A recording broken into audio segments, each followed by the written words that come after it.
Welcome to this preview of Mozart and Beethoven, featuring Beethoven's Symphony No. 2 in D major. The genius of Mozart is mourning and weeping over the death of her pupil. Through Haydn, she wishes to form a union with another. With the help of tireless work, you will receive Mozart's spirit from Haydn's hands. This is part of a farewell note from Count Ferdinand Waldstein to Beethoven, as the composer prepared to study with Haydn in Vienna in 1792. This often quoted passage connects the young Beethoven with Mozart, who had died in 1791, and Haydn, who had recently returned to Vienna from a very successful trip to London.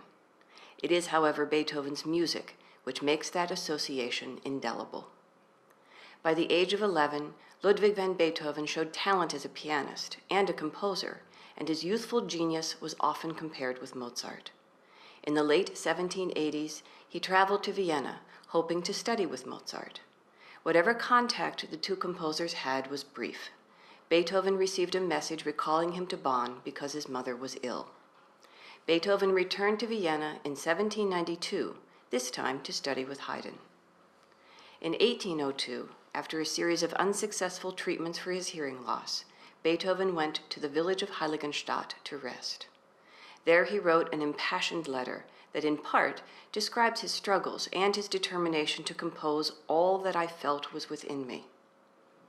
Beethoven's Symphony No. 2 in D major, Opus 36, premiered on April 5, 1803, and uses the same instrumental forces as the Mozart-Hafner Symphony. Both, too, begin with a musical exclamation. The slow introduction of Beethoven's Second Symphony soon gives way to the main allegro or fast section of the movement, filled with dynamic shifts, scale passages, and contrasting ideas. That is, of related but continually changing musical patterns. Beethoven's musical patterns give the listener markers in his composition. Finding just the right balance between repetition and variance is a difficult challenge for any composer.